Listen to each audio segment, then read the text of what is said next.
Hey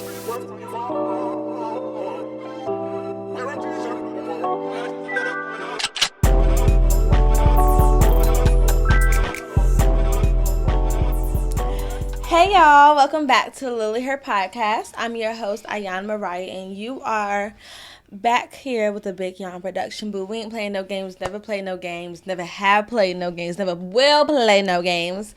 But y'all see we here with Jalyn today. Hi. Y'all. Jalyn, what we about to get into? Actually, how have you been? How are you? I love you. How have you been? I love you. I'm okay. Okay. Just okay? Yeah. I don't think okay is good enough for me. I need a little... okay is not good and okay is not bad. We just like to stick right in the medium. Coasting. Somewhere between O and K. Mm-hmm. Period. I'm like before the AY, but like after the O and the K. So what's T? What's going on? I just feel like a lot's been going on since we last talked, which is actually really crazy because I was like just talking to me not too long ago. A week ago. Yeah. So what's T? So it's just been a lot. Okay. I got hit by a car. Jalyn. That's not funny. Okay. Nobody's laughing. What's T? Okay. So I was going to go bury my uncle.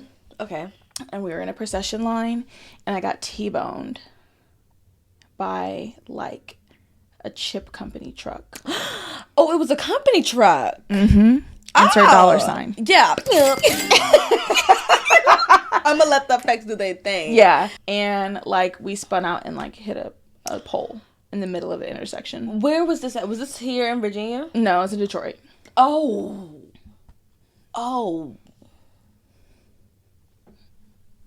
Which is why I can't say what chip company it is. I'll comment on that when I win my settlement case. Because you're getting sued. Oh, so that's what you was talking about when you said your case. Yeah. Bitch, I don't know what I was telling. I was like, I don't think Jalyn's would be the crazy type like that. Like, that's what I was thinking. Never. I don't know. You know, that makes because a lot nothing more is sense. ever serious in life enough for you to be going to jail for other people. Oh. Period. It is depends. the truth, though. Actually, let me reiterate that. It does depend. Some things are not important enough for that. But yeah. I agree. And I feel like if we got to explain that, we got to go into detail, you know. We could do that. I mean, yeah, but I feel like y'all should know. You should know, baby. If you're going to jail in the first place, that may be a problem. But you're right. Some things.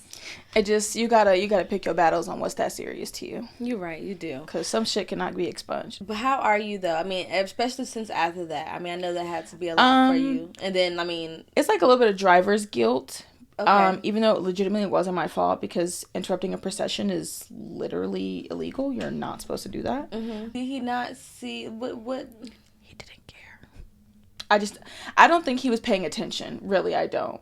Because I was only like the 5th or 6th car in the procession. Mm. And I was so close to the front that originally my family thought that the hearse got hit. Because that's like the procession was 21 cars. Okay. And I'm talking like 21 cars with like full capacity of each car.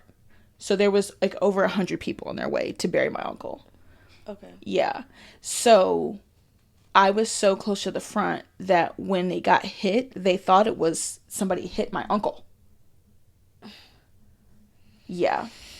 Okay. And then they like saw my car spin out and hit the pole. So. Okay. The way like Detroit is set up, it's like a 4-way intersection here and a 4-way intersection here and like a small median in the middle. They have weird like traffic. If you've been there driving, you know exactly what I'm talking about. Okay. But basically, look it up.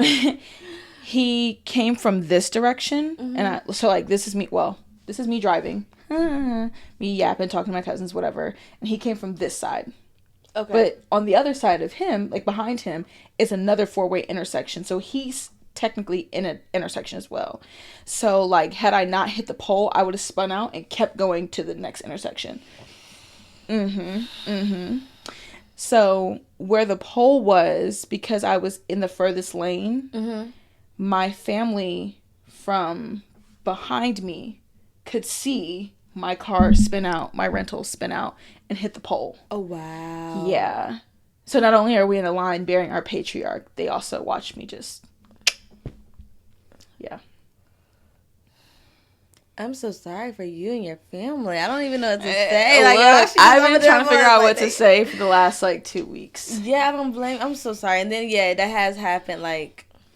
That was literally. I think right after we talked, I had to that trip. Right after that, I was a couple days after that. I was in Detroit. I'm happy you're here. I'm happy you're okay. Love ya.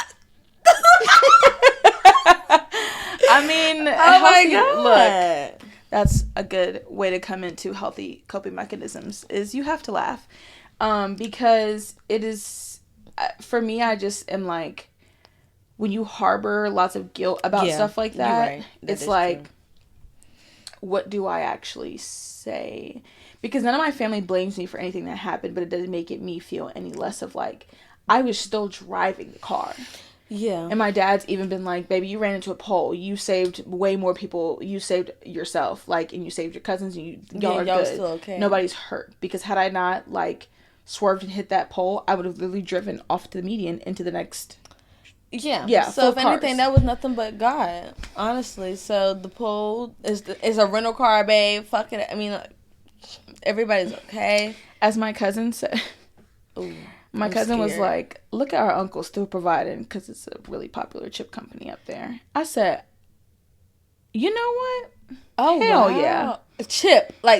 Chips. Food. Consume. Oh. Mm-hmm. No. I want to know. It's a very popular chip company in Detroit, though. No, but your microphones are really good. So yeah. Just cut this part out. Yeah, I'm weak. Okay. So, yeah. Well, get your money, sis. High five. Cha-ching.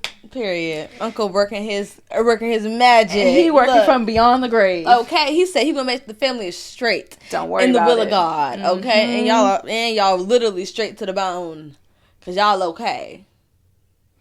I love that. Period. So me and Jalyn, we're here today. We're talking about getting into your 20s, the reality more so of your 20s. If some of y'all know, I'm 20. Jalyn is 26. She's 26. So with that gasp, Peter. No gasp, but no gasp. You still in your 20s, no gasp.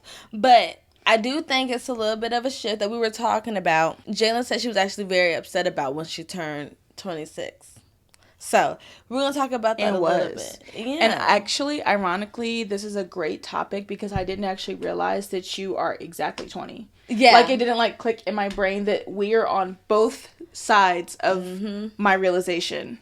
And that's crazy. Yeah. You was like, what I would do to be 21 again. Yeah, so let's talk about it.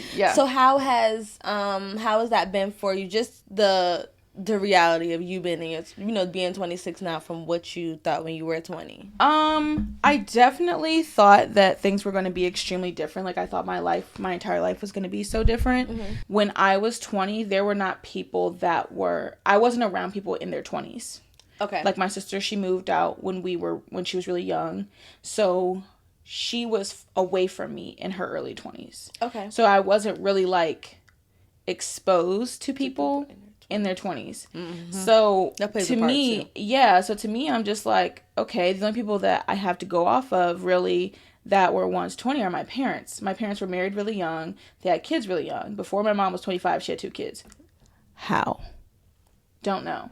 Could not have been me because I'm thinking about what my life is right now. Right now, I don't know how. Yeah, but right. Houses was also 3 pennies, so it's different. The economy wasn't bad. The orange people wasn't around. Okay. It was different. Yeah, but still at the same time, I definitely understand how that was hard on them. I just thought that I would be in a totally different place. I didn't think that life would plan out the way that it did. Yeah, but it's okay where it is, and I think that is a reality that people need to understand. It goes from people telling somebody like you, we would have 2 different conversations with a person about your 20s. Okay. Because they would be why would you say that?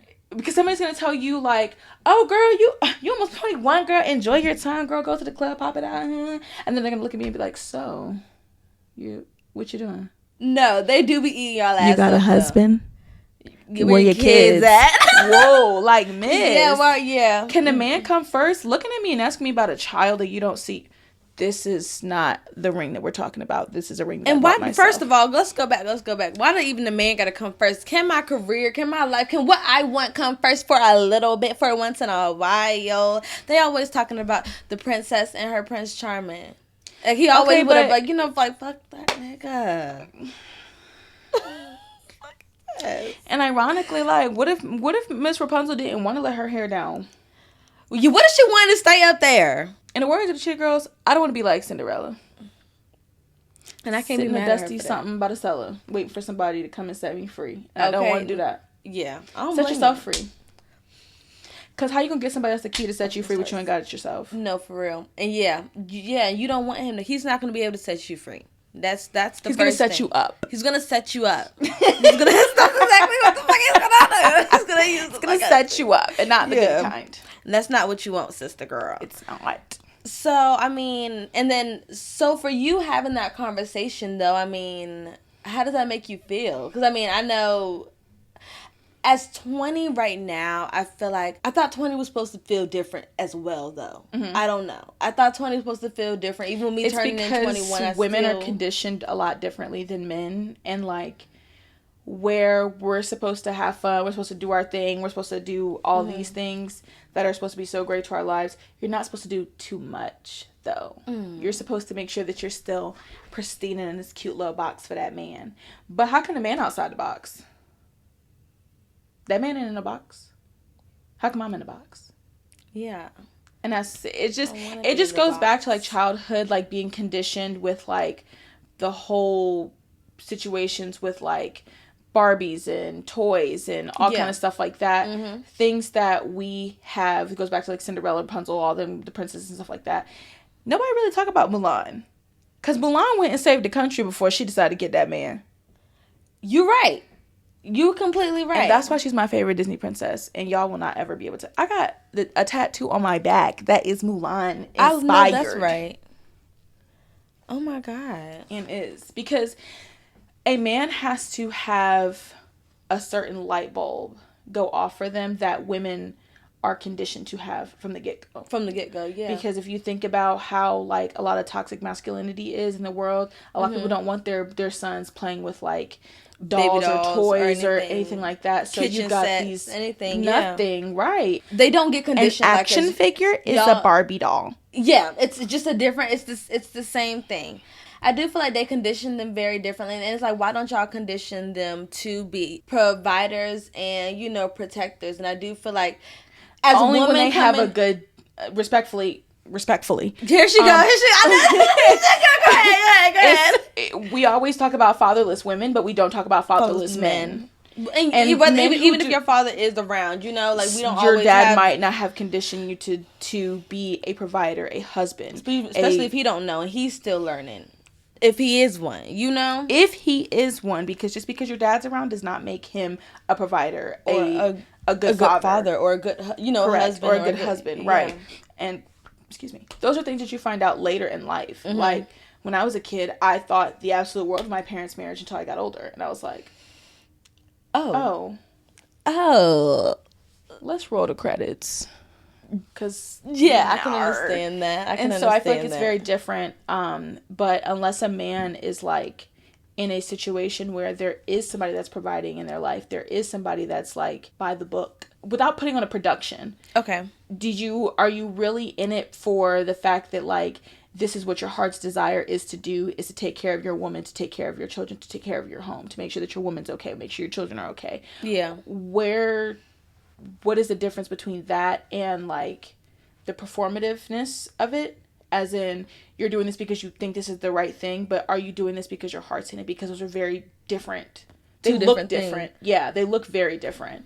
And I think that a lot of people don't understand that because they don't see the difference in being performative and in the fact that they're just like, no, it's in my heart to be this man. Okay. But women are always conditioned to be, it's in my heart to be this woman because that's what we've been seeing our whole lives. Mm-hmm. Unless they have somebody around, or unless they have a situation that's around them to show them, you actually don't have to be anybody's wife if you don't want to be somebody's wife. You don't have to be anybody's mom if you don't want to be somebody's mom. You can go out here and do your thing, and this has nothing to do with the conversation about independence and not needing no man. That's not what we're saying. Mm-hmm. It's establishing yourself before you want to establish everybody else. Yes. Yes. And I think that kind of goes into the conversation of, like, readiness and the conditioning of men.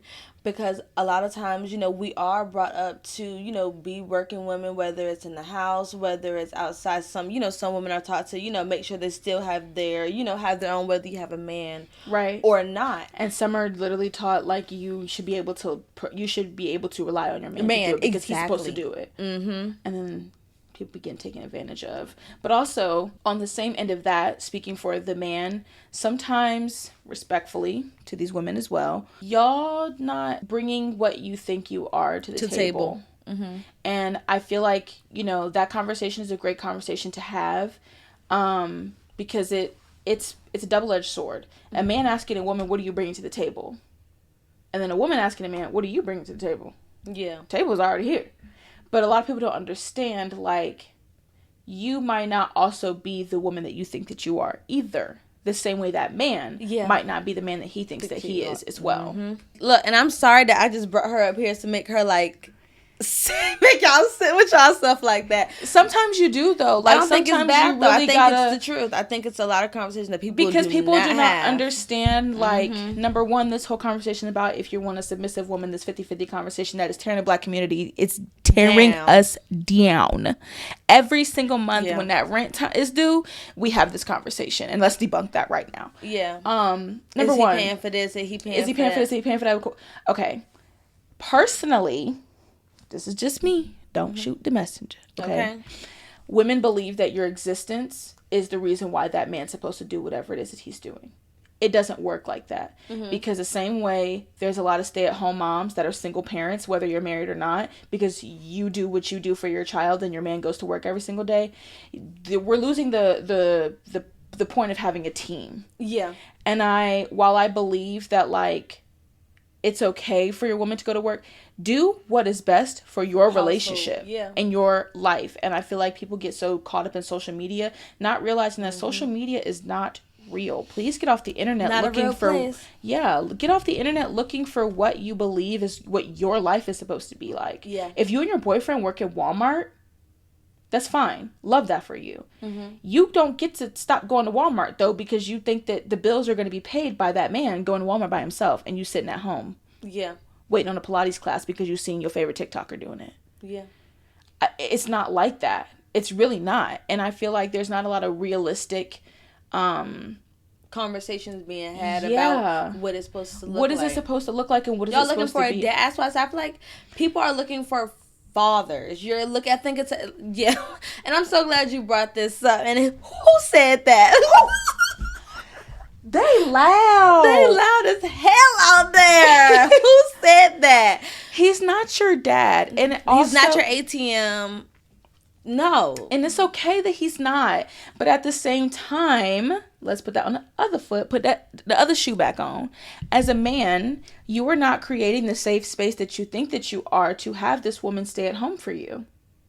I don't even think stay at home, just be submissive. Be submissive. You're not putting a woman in a state, and this is my thing. I feel like a man believes that him having a certain amount of, like, masculinity. You being a masculine man does not make you worthy of a submissive woman because you feel more of a man because your woman is doing things for you. That's not typically how that works. And when you say doing things, are you talking about, like, just things in the home as far as taking care of the children, why he's doing all of it? But you also have to remember, I do feel like, though, I do agree, but I also feel like the type of men that we have nowadays are not even those type of men. The men that I feel like I've come in kind of, I come in kind of with, but in our generation has also been men where they feel like not saying we're not doing enough, but I feel like they feel now, like let me say this too. They want more. They want more. Unpopular opinion. They want more. Very unpopular opinion. Black women are the only women who get ridiculed for wanting to be taken care of, because if you go to any other culture, then people got to knock on their daddy door and make sure that they're even worthy enough to be with those people's children, those people's daughters, whatever the case may be. And I feel like that is also a big thing that Black women get targeted as gold digging and stuff like that, to say, I would like to have somebody who wants to take care of me. Because don't get me wrong, there are men that are out here that were conditioned as a child to be a certain kind of man. There are men in the world who want to be fathers, they want to be husbands, they want to be caregivers, they want to be providers. You have to have those wants to even be able to have a fucking conversation with me. Yeah, but I feel like sometimes people are only conditioned like that if somebody if that's what they know, or that's right. what they've seen. And I feel like, yes, we have that 1%, and then we also have that 99.9% of people. But they have to learn the hard way, and unfortunately. And so my question is for you. With that being said, when they have to learn the hard way as women, when is it okay for us, like, not to have to worry about that, not to have to put up? 'Cause I mean, yeah, men are going to go through that, and if you are not conditioned in that way, I have no choice but to give you grace. I have no choice but, and I'm going to give you grace because for me, I feel like the same way, like you said, would he give you grace if you didn't know how to cook and clean? I feel like some men do, though. They don't be wanting to, but I feel like some men do. Men only be caring about one thing. But I'm not saying, okay, hear me out, though. Hear me out. When is it okay for us? Because we do sit through that already. And when is it okay for us not to sit through that and say, like, I don't want to go through that with men? Or I shouldn't have to go through that with men. So I guess it depends. For my personal opinion, it really would depend to me on what is the situation at hand, right? Mm-hmm. So for you, as somebody who's about to be 21, what are you thinking about for the rest of your life? And if you are in this moment thinking about what you want for the rest of your life, it's not unorthodox of you to decide that you do not want to deal with certain things when it comes to a man. It's okay for you to not have a track history of men who did not work for you until you the frog thing. We're not smooching on all the frogs at the lake until we get to the right one. Okay, because Princess Tiana was that's I love my girl. I love you, Evangeline. But you're right. But it's different from Mulan. Like she did all that fighting for a country before she came back for a man. My girl ended up with a frog. Okay, and here's my thing. Half the movie, but. Those are two very great examples because those are two women who actually did not stop what they were trying to do when that man came, though. She didn't give up that restaurant. She didn't give up her Okay, let's talk about Tiana first. Okay, Tiana did not give up that restaurant. She was not even trying to kiss on that man. They went on a whole journey trying to find out slimy frog? No. She said, nigga, bye. No. Frog or not. I don't care who you are. I'm Prince Nadina. You're not. You're a frog. She didn't care about that either. Exactly. And that's when you have to understand that a lot of things look glamorous. But make sure under that glamour that it has an anchor. Like the yacht is pretty. But that bitch will sail away if it don't got no anchor to the ground. Yeah. And we're not going to sit here and have these conversations about, like, it's okay for, let me rephrase that. It's okay for you to have a conversation about your expectations of a person. Mm-hmm. But what you're not gonna do, we're not gonna keep having this conversation about my expectations of you and what I feel like I need right now in my life, and we're not meeting here. We're opposites, and it's okay, but it's not okay for you to stay here. It's okay. I know where this was going. She said it's not okay for you to stay here. No, that's understandable, though. I mean, it's both. Okay, so I didn't realize there was more healing that I needed to do before I became somebody's wife, and I genuinely believe that there are things that I need to cross off my list, some T's I need to dot, T's I need to cross, and some I's I need to dot before God will send me my husband, or mother, etc., etc. Because those are things that I do pray about. Those are things that I do want for my life. However, I know that there are things that I still need to do. Yeah. However, as well as right now, a man and I cannot have a conversation, or I will not take a man seriously right now at 26, almost 7. Mm-hmm. I will not take a man seriously right now if you are not in the mindset of the fact that you want to be a husband, you want to be a provider, you want to be a father. Okay. And a provider doesn't necessarily mean that you're going out and you're doing every single thing in the world for me. That's not necessarily what that means. Mm-hmm. So for me, that is where the end of my conversation happens. That's an early on conversation. We can go on like a couple dates or so. Cool. That's good. This is so cute. A little lemon drop. So nice. Yeah. But you have to know your expectations for what you want have to agree with the reality of what you have going on. Correct. Okay. So, granted, it's not the worst thing in the world if you're looking for, a person to be you. As my father tells me, some of the best advice, that he's ever given me. Somebody has to be at least you or better to be able to be with you, because it doesn't make any sense for you to be carrying dead weight. If you are with somebody, you're 20 years old, you might be like, okay, I'm about to be 21. Your age limit is going to change as you progress. Yeah. Realistically, you would want what a person has going on to progress as well. However, you also have to be realistic about, when do you feel like someone is baggage? At what point am I realizing this might not be okay for me? Right, because what are you bringing to me? Is this improving my life, or is it creating issues in my life? And I feel like a lot of people, want to work through a lot of things, and that's perfectly fine. But how long are we working through things that we feel like are not changing? Especially if you're not. Yeah, and I love that you say that, because I think it's so hard to make those decisions, especially when it comes down to someone not doing you wrong. You get what I'm saying? Right, you're not doing it. You're only doing this for yourself. Right. And when you don't know. And even when the Mm-hmm. person is not doing something wrong, like you just said, you not doing what I need you to do it's kind of wrong. Yeah. It's like, it gets to a point where you do have to get in a mindset of, if I want this, and this, right? And we've already talked about the end goal of what I want for my life. This man is somebody that knows that this is, or this woman, hey, Love y'all.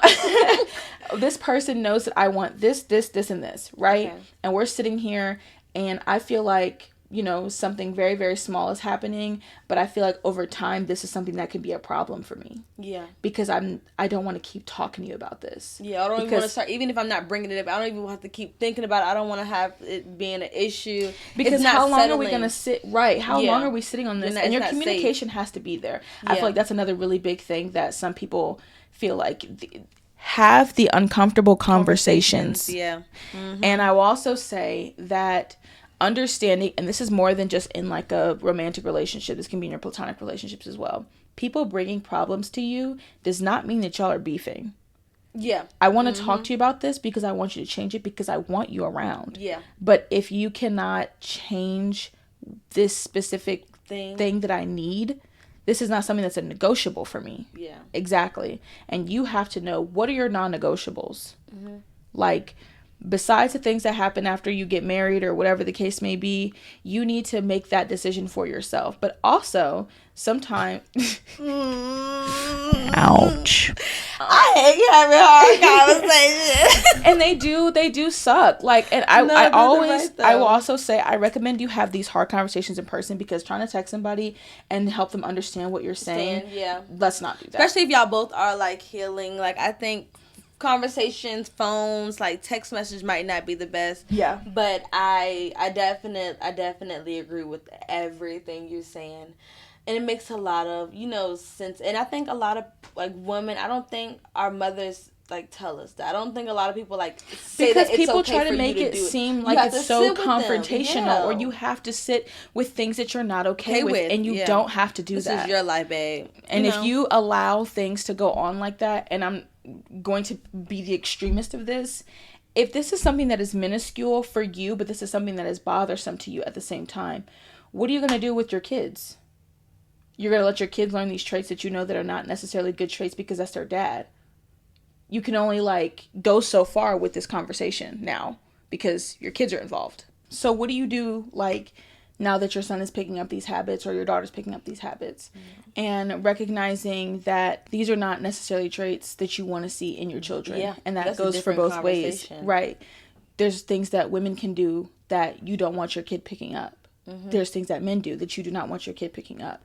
And if these are not conversations that you're having with somebody that you aspire to have children with, or that you feel like you want this life with, what do you, like, you have to have the uncomfortable conversation of saying, like, hey, like, I really don't like X, Y, and Z. And if it's detrimental, don't feel like you're being over dramatic because you don't like something, because I feel like that happens to a lot of people too. They're like, oh, maybe I'm being dramatic. Like, yeah, do not psych yourself out of stuff. Don't gaslight yourself. Maybe that ain't my business.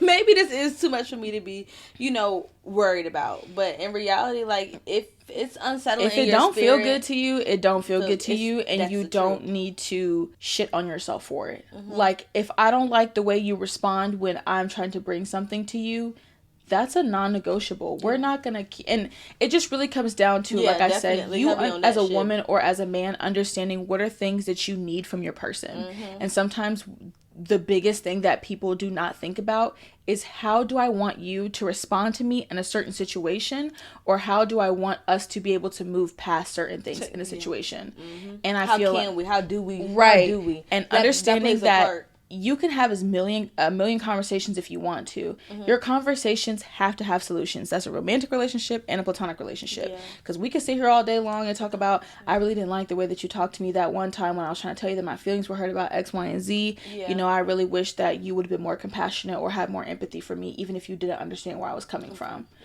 That cannot be the end of your conversation, because your conversation needs to end on a solution. So it needs to end on, okay, so if this is something that's important to you, to both of you to work on, because y'all are a team, friends or not, how do we move on from this? The next time I bring something to you and say, like, hey, my feelings were hurt about so-and-so, I would really like if, maybe we could sit down and have this conversation instead, or ask me, how can you fix a situation, or what would you have liked me to do better? This is also a thing that you have to understand when it comes to understanding the person that you are with as well. Because a lot of people will sit here and try to manipulate you into thinking that you're doing something wrong, and it's different to hear somebody out and understand the key points of what they're saying, but you know that this is coming from a genuine place, rather than someone trying to morph you into a person that you're not. So you need to understand yourself. Your emotional regulation has to be, you're right, you have to have those different things to be on top of it to be able to have the conversations that you need to. It comes with a different level of healing. Definitely. So with that being said, you said something that also stuck with me, how mental health doesn't always show up the same way. And how you can be like functioning, high functioning depression. Exactly. Or when we was talking about my ADHD and, how that be playing a part as well, as far as like the dopamine hits and things. So I did want you to touch a little bit on, that and how you even learned that information. So high functioning depression is really something that a lot of people have, that they don't realize that's what it is. Just because you get up, you go to work, brush your teeth, you get in the shower, that doesn't mean that you're not depressed. And I feel like some people don't understand where their depression can show up. So you could be a person that's like high functioning or whatever, you go to work, you do this, you do that, all the things or whatever, but when you're at home, you bed rot. And that's still that is a form of depression. And even if you're not bed rotting, but you're doing something else and exaggerating your time with that, can still be a form letting something consume your time to the point where it is obsessive to a degree, that is depression. And I feel like a lot of us did not grow up with parents who are comfortable with talking about mental health. A lot of our parents have mental health issues that they don't realize that you do have an issue, and these things are genetic. You could be a person who, you're punctual, you go to work every day, you go to school every day, you do this at a third. Your room is a fucking mess though. You can't see the ground, but you know where everything is, but you have such a hard time keeping things clean. That is a form of depression. Not even realizing that there are places where nooks and crannies where you could be sitting that are dark, and that's okay. But also, being somebody who wants to get better, you have to identify those things and not ignore them, because this is a pattern for you. They say it takes 21 days to break a habit, so you do have to see where your mental health, where are you lacking for yourself. Because I feel like, for me, I am the person who has a hard time keeping things clean. My ADHD, my desire to do things, that's also a big thing. A lot of people have ADHD and they don't understand that comes with a lot of different things. And I feel like the bitchiness, the irritability, the anger, the over aggressiveness, the passion, or whatever people want to call it, that is not a personality trait that you're an asshole. I want you to know that. Exactly. There's a lot of medications on the market. you should try some. Yeah. And that's okay. And I feel like a lot of people don't understand that being medicated does not mean that there's a life-threatening thing to you. Yeah. And there's nothing wrong with you taking the proper mental health medication, because what people don't understand, the chemicals in your brain that sit in your brain every single day are not working properly. You can't fix that with some weed, respectfully. You can't pick. Only you is not fixing that. Okay? Okay. Getting drunk at Yukiko every weekend is not fixing that. It's destroying your liver. Yeah. You're going to be... Yu-Gi-Oh? Whatever the place is called. I don't know what it's called. Yukiko. Whatever the places is called. Baxter's. Right, yeah. Oh. The hookah lounge. Yeah, none of that. You know what I'm saying? None of those places are going to fix the chemical imbalance in your brain, babe. You gotta get your take your brain drugs, baby. Yeah. Get that checked out. And there's nothing wrong with making sure that you're okay. Yeah. I'm not trying to be funny, and I mean this wholeheartedly. It does make you better than other people that you care about your mental health. Mm-hmm. I hate to be that guy, but it does, because there's a lot of people who are hurting, and hurt people. And you're walking around this world and you're hurting people, putting your hands on people, arguing with people, beefing with people unnecessarily, going to jail for the wrong reasons, unnecessarily catching felonies, misdemeanors, all that stuff unnecessarily, because you have a chemical imbalance in your brain and you need to get that checked. Yeah. A lot of places will do a nice little evaluation on the first visit. They know. Trust me. So that makes me wonder, because I don't want y'all to judge me when I say this either. This is a judgment-free zone. If you're not into mental health, this is my space, baby. You can't. You better move. But I don't want you to judge me when I say this as well. I'm not. I had got into I ain't got into nothing, but I was driving and I was really upset. I think I might have told you this though, and I because I couldn't figure out what I wanted to eat. And I was wondering, like, you know, when I be getting like that, do you think that is like a form of... You can't. So it's actually really crazy, because there's a lot of different ways that like anger and like rage and stuff like that can show up. Yeah, I don't be anger and rage, but do you think I got ADHD or something? I mean, I do think you I might could. be ADHD, well, but you and I have a lot of similar traits, so you really can. Yeah, I told Listen, Mama she mine didn't get is me on checked paper. out either. Yeah. You take it, and you know what's really funny? It's an interesting when you take your test, because you get tested for these things. They literally put you in front of a computer and you go through it like you do an AR test. Oh. Yeah. And you failed. Congratulations. Here is your dose of X, Y, and Z. We're gonna start you on this. Yeah. See, but I don't be knowing how I be feeling about the medication. They don't got nothing herbal I can do that can help me. You can. So there are a lot of different herbalists in the area, or just in general. But also that goes into making sure that you study what you have enough to do the research to trust somebody that's an herbalist. Yeah. So when you take mental health medication, it's the same thing. I take my drugs. Y'all not gonna try to bully me out of making sure that my mental health is together, because I know that makes me a better person to be walking the world.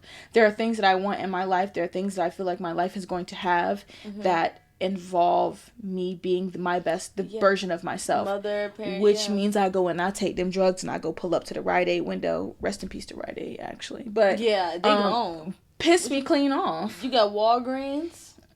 CVS. Somebody gonna have to start passing out my drugs to me, but regardless, I'm pulling up to the window and I'm swiping my card, and sometimes it'd be like my last little $20, but my last little $20, okay, my last little $20 making sure that my brain is together, and that's what really matters. And it should not take you to deteriorate to have that realization, because a lot of people don't realize when they're at their wit's end, and getting to your wit's end could either be you are harmful to yourself, you're harmful to other people, to the point where this is not like a little like, oh, you put your hands on people kind of situation. Like, this is like, okay, we need to talk about the psych ward. Yeah.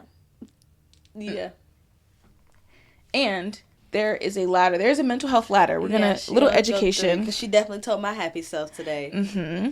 So we're gonna we're going to talk about the mental health ladder. Let us know. Because a lot of people don't understand that you going to go get mental health help does not immediately mean you're going to the psych ward. That don't mean you crazy. It doesn't make you crazy. It doesn't make you insane. It doesn't make you this, doesn't make you that. And the thing is that without a diagnosis, stop letting people call you crazy. That shit is not cute. I do not like that. I'm going to be one of those fucking people.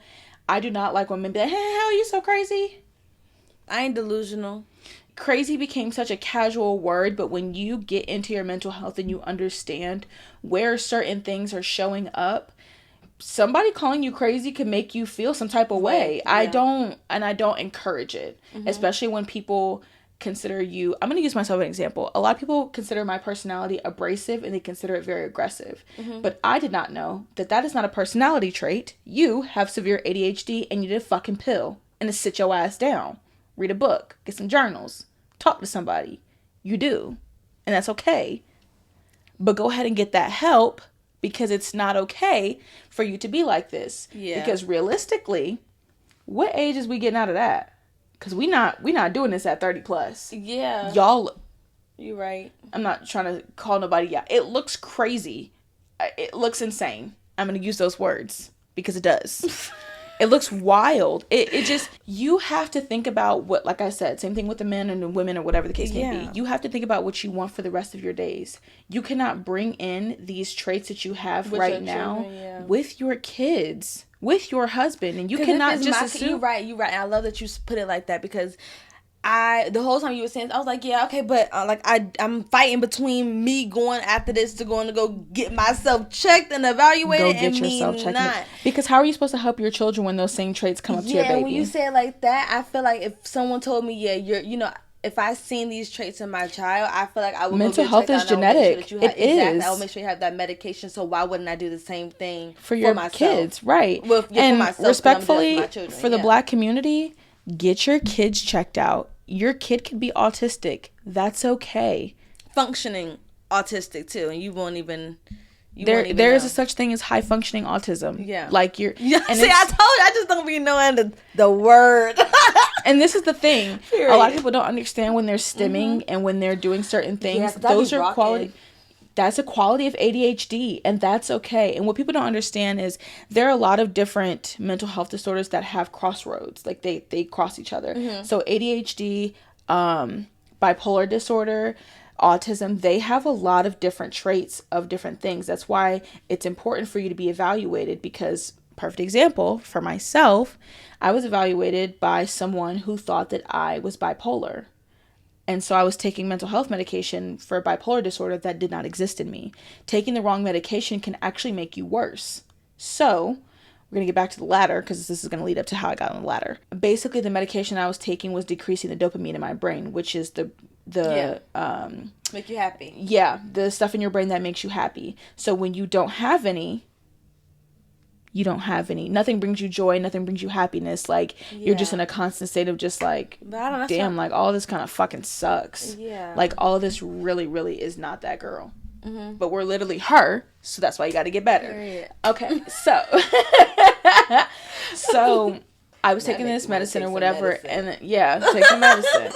Respectfully to that doctor, I got reevaluated by a Black person. He told me that I was not bipolar, but therapists do not prescribe medication. Psychiatrists prescribe medication. Those are not the same people. And I think that a lot of people get that mixed up as well. You go to psychiatrists to get your drugs. Your therapist can tell you, you need to go call this person to get your hookup, but make sure you got this person on speed dial because this is your person for your hookup. Unless they have multiple degrees to be able to prescribe you medication, a therapist cannot do that. Okay. So basically what happened was I was going through a whole bunch of stuff. I was deteriorating. I was getting to my wit's end because I had no dopamine in my brain. I've been taking this medication for like 2 years, and I thought it was doing what it was supposed to be doing because I felt better, but also I realized I wasn't feeling anything. Nothing was bringing me joy, nothing was pissing me off. Yeah. But when I was getting upset, it was just like, I was every single time. It just felt like I was just like hitting the ground every single time something would just snowball effect straight to the ground. It ended up being that I ended up having to go to a mental health institution, which is also called residential, which is tier number 2 on the ladder. Psych ward is number 1. Number one is when you're a threat to yourself and other people. That's usually when people, you see it on movies and stuff like that, they be handcuffed to the bed and stuff like that. And they're like, oh yeah, we're going to take you to a hospital. That is a psych ward. In a psych ward, you do not have custody of yourself. You are not allowed to leave. They decide when you are healthy enough to leave. Okay. That's when you got to get you in the little scrub looking shits. You're like monitored like 24/7, et cetera, et cetera. So 2 is residential. That's voluntary. Okay. That's when you decide, I need help, I want to get better, then you go to a residential facility. That is what I did. They will tell you how long that you have to stay. It's kind of the same thing. You can leave, but it's like, if you decide to leave, depending on what is the situation, you don't get any of your stuff. You just get to leave with what you got on you right now. You did. But no phone, no nothing. No send phone. It to you in 2 weeks. Yeah, and I was in Spokane, Washington, so I was across the country. And they were like, well, just realistically, if you decide to leave, we send all your stuff back. It took 7 days for me to get letters. Y'all thought I was going, I'm going to just sit right here for these little 30 days. I'm a tough of that. But I didn't want to leave. That was the best break I ever had from every single thing in the world. And people don't understand, take your break when you need it. So while I was there, basically, I had a person, he drew me a picture and he explained to me why I wasn't bipolar. And he was like, not trying to be funny, I'm surprised you weren't here a long time ago because your brain is not making enough dopamine for you to function properly. Like, I'm surprised you're not dead. And I was like, well, that's why I'm here, Buki, almost there. But it was just a situation where I was just like, oh, and here I thought that this person was helping me. So got my proper diagnosis, and then we started taking the proper measures to go on from there. And it's been 2 years, and my life has significantly changed from the day that I left to present day. And then tier 3 is PHP, which is partial hospitalization program, which is basically group therapy, but you are in group therapy for like 12 hours a day. Okay.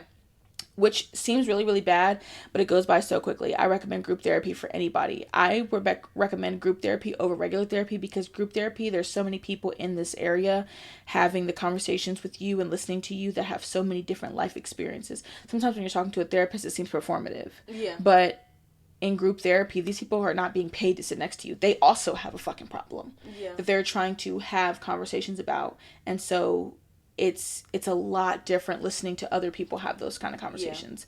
And then IOP is the last tier, and it's like basically transitioning you to get back into civilization because really for the last like 3 months you have been on a schedule, a very strict schedule. Like residential, you're in a facility where somebody wakes you up, they tell you what time to eat, I wore pajamas for 30 days, child. When I came back home I had to realize I had to wear pants. I was like, send me back low key. Like, what you mean I gotta put real pants on? No. Ain't nobody knocking on my door for a salmon salad. No salmon.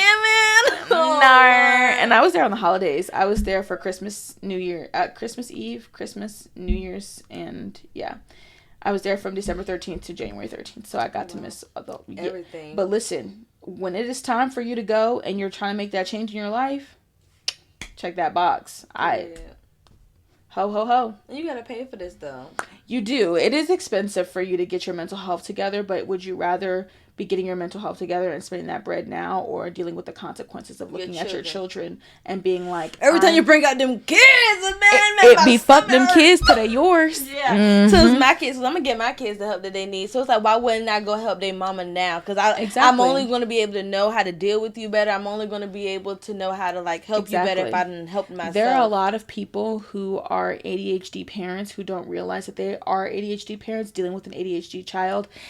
This is your sign to stop calling your child bad for being a 2-year-old doing 2-year-old things, or a 3-year-old doing 3-year-old things, or an ADHD child doing ADHD things. I just want to let y'all know that. Stop doing that. Yeah, because your children aren't bad for learning. Yeah. Your kid's writing on the wall because you've introduced crayons.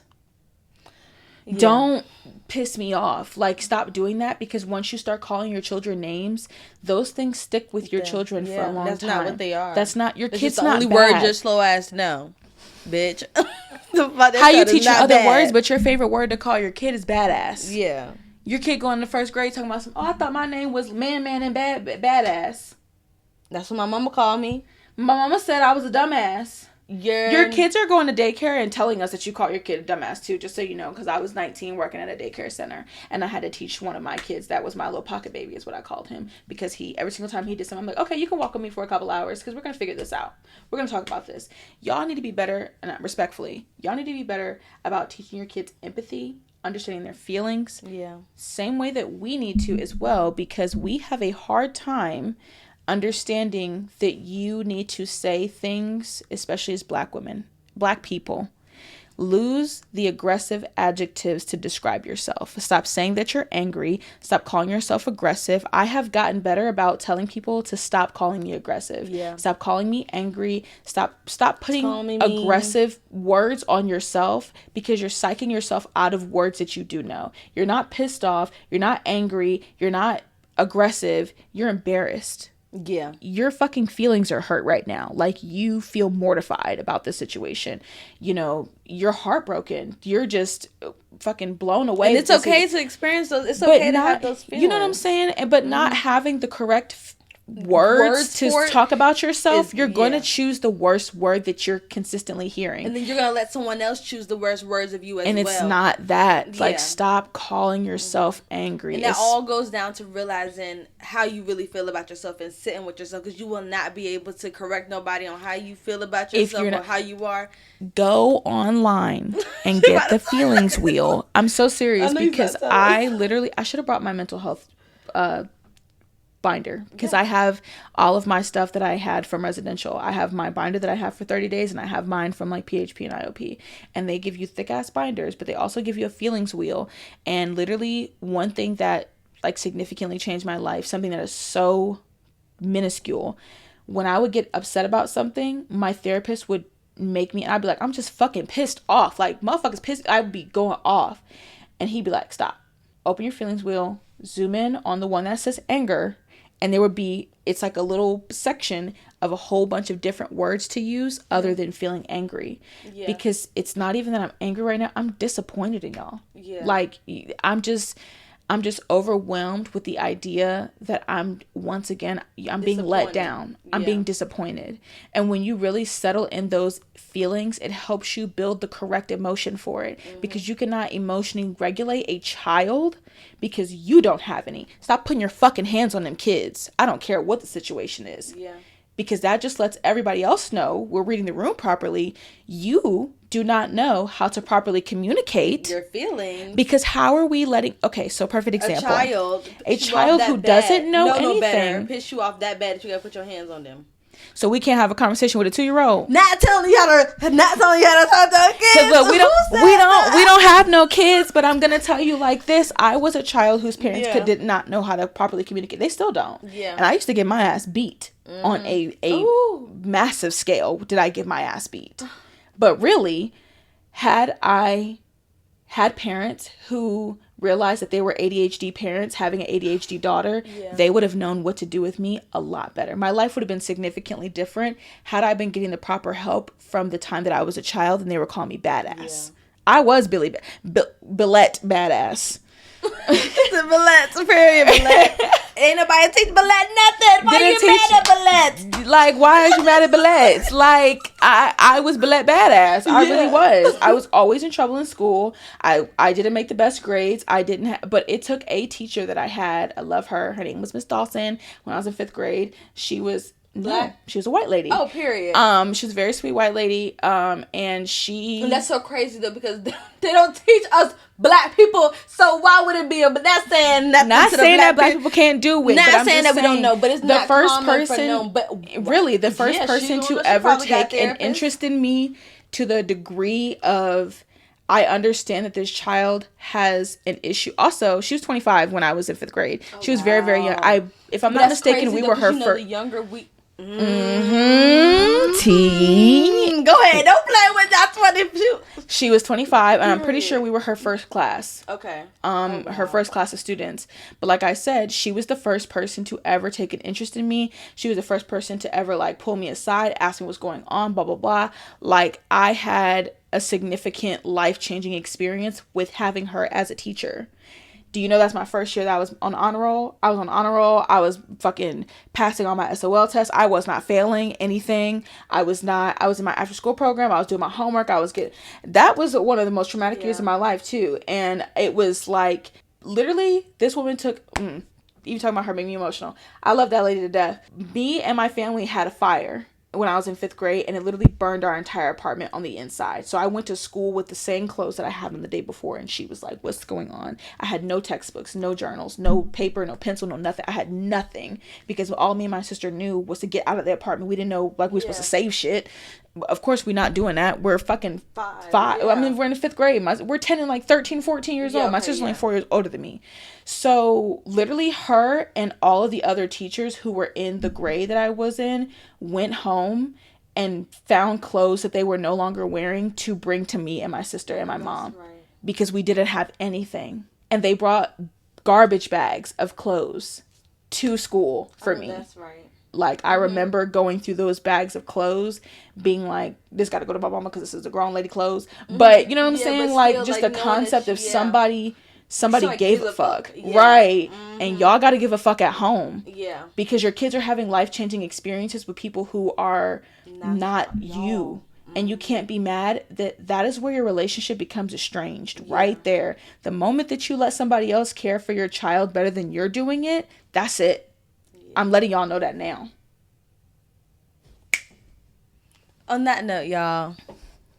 Jalyn, I'm not gonna lie. I love this conversation. I don't know. I feel like you've awoken something in me. I don't know. And I feel like, it's so vital to know this information. I feel like even with you knowing this, it's so important that you, and I know you will, I know you continue to do, like you said, you have a highlight on your page continuing to spread this, but never stop, because people like me and people like a lot of us, we do not know this information, and with you just giving us this little bit of knowledge, I can walk out of this room and know that I'm going to do better. I have no, even if I fall short, I have the information to know that I have to and do better. If I'm not doing it better, then you don't want that. Your little bit of education can literally be what is a stepping stone of changing your whole life, because really it takes one person, and that's mainly the reason why, a lot of times people will shun the idea of telling people, you stop telling people your business. Yeah. I don't feel like it's me telling my business for me to tell somebody else. Like, it really is the greatest thing in the fucking world to get help. I'm trying to tell you, my life feels so different. Like, I can recall moments of where my brain's clarity is not where it was before. Mm-hmm. Like, literally, I just had to kick somebody off my plane the other day. Like, I'm talking like 3 days ago when I was at work.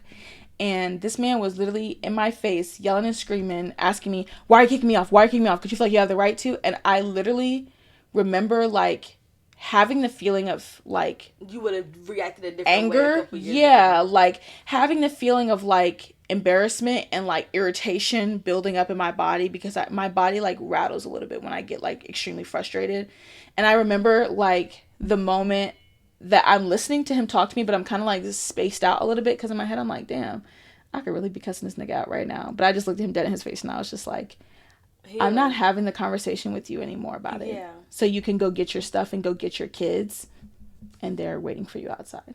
You are healing, and I love that, and I think, like, that's all what it's about. When you're able to sit in those moments and be able to feel that. That shit feels so good, bro. I'm not gonna lie. It is a really good feeling to feel. Like I said, it is a flex for you to go get your mental health together. Even ever since you told me about, like, how, like, when I told you I was really upset, I couldn't figure out what I wanted to eat, and I wanted, like, and I was driving, like, I have, like, done everything to make sure I don't get myself to that point. And even that is a really, really big thing. Yeah, and it's a good having a feeling of, like, for me, it's really funny. When I was in PHP, we used to do art therapy. There's multiple different types of therapy that they had in there, which was so beautiful, which is another big thing. Yeah, I actually had Jalyn come up here. She was like, oh my God. She was talking about, like, art therapy as well. She's going to school for art therapy. Yes, it is so fun. Art therapy is a really big one. They had emotional support therapy. They had a dog that came, like, every week. Yeah, okay. He was so stinking cute. His name was, like, Squiggle or some shit like that. Mm-hmm. Super adorable. They would dress him up for holidays and shit. It was adorable. They had massage therapy. We had, like, somebody would come and they would show you, like, different muscles that you should work on and stuff like that. But during art therapy one day, this is a really great story. During art therapy one day, we had to draw what we felt like when we got angry. Mm-hmm. And I drew the avatar. I was like, first of all, I'm sitting here with my little project, like, don't tell me y'all never seen the Avatar The Last Airbender. And everybody looking at me, they're like, but I just don't understand, like, what does that mean to you? And luckily we had TVs and stuff like that, so I could pull up an episode where he was going into the Avatar state. But I was explaining it to them, like, when I get angry, like, it's kind of like I'm dissociating from myself. Like, I almost detach from myself to the point where, like, I'm angry. I don't know what's going on around me. It's like a blackout. Yeah. To the point where, like, it's not. And then if you ever watch Avatar Last Airbender, he gets into the Avatar state. He, like, goes up into the air, and it's, like, a whole bunch of wind and all, because he has all these different abilities. Mm-hmm. And he, like, it's all this wind and stuff like that. He fucking up everything around him, you know, like, he's ruining everything around him. And then when he gets out of the Avatar state, he just falls to the ground. He's depleted. Energy gone. Like, that man is, like, slumped over, like, boom. Yeah, take a lot out of him. Yeah, and then Katara will, like, come get him, and he's like, whoa, what happened? That's me. Like, that feeling of, like, I don't really know what went on when I was just angry like that. Depression, anxiety, anger, all that stuff causes severe memory loss. That shit is not good. Yeah. And the more you stay depressed, if you feel like your memories are gone and you can't remember stuff very well from times that were traumatic in your life, but you can remember pieces in it, that's also a sign of depression. There's a lot of different signs that are so small that people do not think about, but those are big. Yeah. And when I got angry like that, like, I would literally be like, I cannot really recall. I can recall pieces of this, but this is a clear memory that happened a couple days ago. Yeah. I should be able to remember this start to finish. It's only been 2-3 days. Yeah. And that's another thing, like, having your life on autopilot and not really, like, you know, really. We need to be living, not surviving. Yeah. But hopefully, you know, at my sister. This is me bullying my sister. Go ahead, call her quick. Out. Zoom in, please. We don't have to live in survival mode. I love you. You need to say that to everybody. But it's at everybody. I mean, survival mode is so comfortable. It's so comfortable being in places that you've been for so long. But comfortability is also enabling yourself. You are right. To a degree. Because if you do not decide that you want to get better, you're not going to get better. As long as you keep feeling like I have to stay in this mindset, you don't. You can go to therapy there's YouTube videos that will teach you about emotional regulation. Like, there's a lot of things that you have to start small, but also that little teeny bit is like that grain of salt that you put on your food and it make your food still nasty. Mm-hmm. You got to make sure you have more salt than that to make the food good. Yeah. And the food being good is the rest of your life. Period. Well, with that being said, I thank you for coming up here, Jalyn. This is a really good episode. Is there anything you want to like shout out or anything? Please? Oh yeah. Healthy coping mechanism. Follow me on my photography page at JPEG. Period. That is JAAY.PEGG. Book me for your photo shoots and stuff. Period. If you ever want to talk about like where you should get help and how you should get help, feel free to hit me up. I would love to help you. I am not a mental health professional. However, I have been. When I went to residential and like getting out, I was literally in intense therapy for 5.5 months. Oh, so yeah, she is licensed. I'm by proxy. I'm a therapist. Period. Well, with that being said, I hope you guys enjoy this episode and hope to see you guys on the next one. Thank you. Smoochies.